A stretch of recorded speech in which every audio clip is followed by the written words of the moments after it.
మీ అందరికీ యేసుక్రీస్తు నామములో శుభములు తెలియజేస్తూ ఉన్నాను. సడన్ గా ఒక పరిచర్య కొరకు కరీంనగర్ వెళ్తూ ఉన్నాం. మధ్యలో దేవుడు ఒక ఆలోచన ఇచ్చాడు, దాన్ని మీతో పంచుకోవాలని ఆశపడుతూ ఉన్నాను.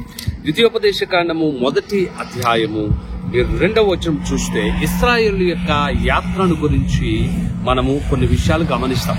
ఇశ్రాయేలు యొక్క యాత్ర విషయంలో 2వ వచనాన్ని చదువుతూ ఉన్నప్పుడు ఇశ్రాయేలీలు ఐగుప్తు నుంచి బయలుదేరి వస్తున్న సందర్భంలో వారు హోరేబు నుండి షేయిరు మన్యము మీదుగా వారు వాగ్దాన భూమిలోనికి ప్రవేశించేటటువంటి క్రమములో హోరేబు నుండి షేయిరు మన్యపు మార్గముగా కాదేశు బర్నియా వరకు 11 దినముల ప్రయాణము అని రాయబడి.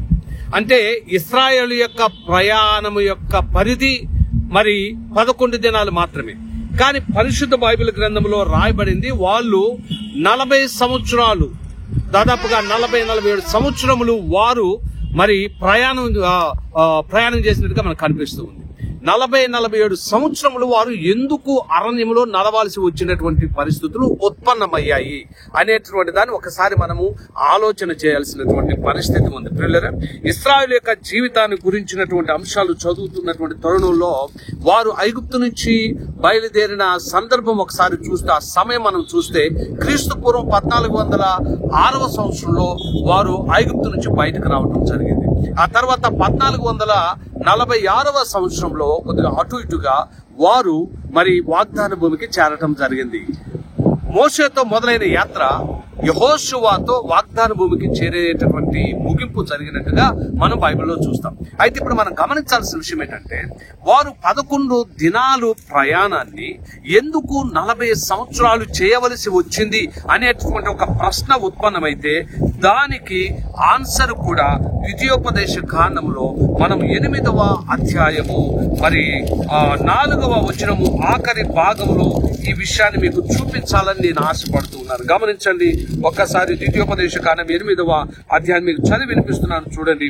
మరియు నీవు ఆయన ఆజ్ఞలు గైకొందువో లేదు, నిన్ను శోధించి నీ హృదయంలో నున్నది తెలుసుకొనుటకు నిన్ను అనచు నిమిత్తమును అరణ్యములో ఈ 40 సంవత్సరములు నీ దేవుడని యెహోవా నిన్ను నడిపించిన మార్గం అంతటిని జ్ఞాపకము చేసుకొనుము. ఏమంటున్నాడండి? నీవు ఆయన ఆజ్ఞలు గైకొందువో లేదో నిన్ను శోధించి నీ హృదయములో నున్నది తెలుసుకొనుటకు నిన్ను అనచు నిమిత్తము అనే మాట రాయబడింది. ఎందుకు దేవుడు తన ప్రజలను అనచాలని కోరుకున్నాడు? ఒక ప్రాముఖ్యమైన విషయం ఏంటో తెలుసా? పరిశుద్ధ బైబిల్ గ్రంథమే ప్రతి ప్రశ్నకు సమాధానం మనకు చూపిస్తుంది. వారు 40 సంవత్సరములు ప్రయాణం చేసినటువంటి అగత్యత ఎందుకు ఏర్పడిందంటే నిర్గమాకాండం ఒకసారి మనం గమనించినట్లయితే 33వ అధ్యాయములో ఒక సరైనటువంటి ఆన్సర్ మనకు లభిస్తుంది. నిర్గమాకాండంలో మోషే ఆ రోజున దేవునితో మాట్లాడుతున్న సందర్భంలో, దేవుడు మోషేతో సంభాషిస్తున్న సందర్భంలో మరి చెప్పినటువంటి మాట చూడండి ఒకసారి. 33వ అధ్యాయము 3వ వచనంలో యెహోవాయే చెప్తా ఉన్నాడు, మీరు లోబడనొల్లని ప్రజలు కనుక నేను మీతో కూడా రాను అని అక్కడ మాట్లాడుతూ ఉన్నాడు. అంటే ఇశ్రాయేలు ప్రజలని దేవుడు ఎందుకు అనచాలని కోరుకున్నాడు తెలుసా? ఎందుకు వారిని కొద్దిగా కఠినంగా అణిచి మరి లోపరచుకోవడానికి ప్రయత్నం చేశాడు తెలుసా? ఎందుకు అంటే వారు లోబడనొల్లని జనాంగము కనుక వారిని లోపడేటట్లుగా చేసుకోవటానికి దేవుడు వారిని అనచుటకు ప్రయత్నం చేసినట్లుగా మనము గమనిస్తూ ఉన్నాం. అంత మాత్రమే కాదు, 5వ వచనంలో ఇంకొక మాట ఉంటుంది.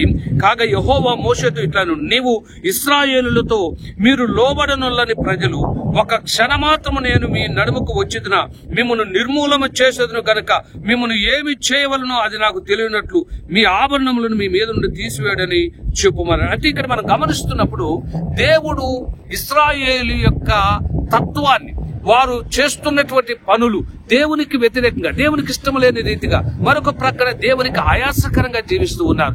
తరచుగా సనుగుకోవటం, తరచుగా తిరుగుబాటు చేయటం, తరచుగా వేరే వేరే ఆలోచనలతో మరి వేరే వేరే ఆరాధనల వైపు తమ దృష్టిని మరల్చుకోవటం, వారి యాత్ర అంతా కూడా ఈ రీతిగానే జరిగింది. అందుకని దేవుడు ఏం చేశాడు తెలుసా? వారిని అనొచ్చు నిమిత్తం 11 దినాల ప్రయాణాన్ని వారిని లోబడ చేయటానికి, వారికి ఉన్న గర్వాన్ని, అహంకారాన్ని, అహాన్ని అణిచివేసి వారిని మరి లోపరుచుకోవటానికి వారిని 40 సంవత్సరములు అరణ్యములోనే ఆ యాత్రలోనే తిప్పినట్లుగా పరిశుద్ధ బైబిల్ గ్రంథంలో మనం చూస్తాం. పిల్లలు ఒక్క మాట గమనించండి.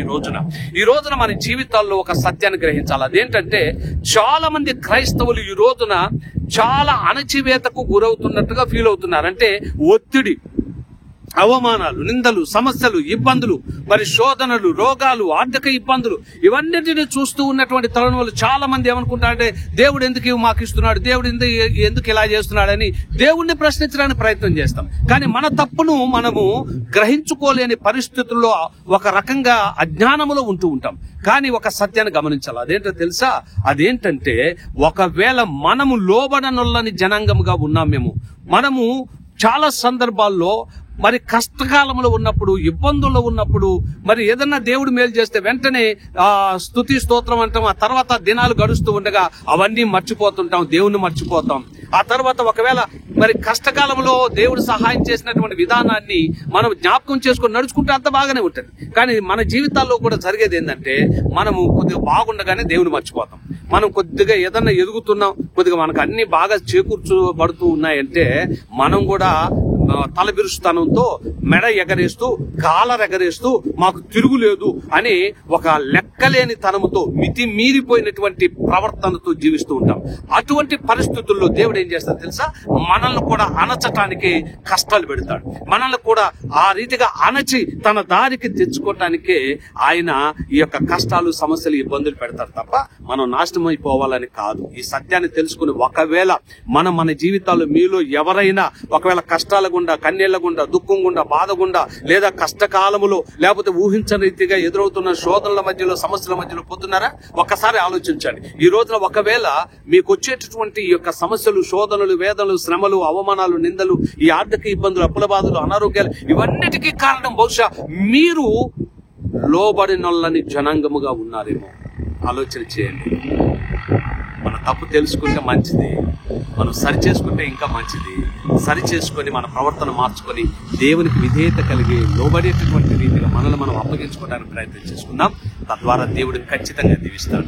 ఆయన మన కొరకు సిద్ధపరిచిన వాగ్దాన ఫలములను అనుభవించగలిగే కృప కూడా దేవుడు మనకి ఇస్తాడు. అంటే కృప మనందరికీ దయచేయనుగా.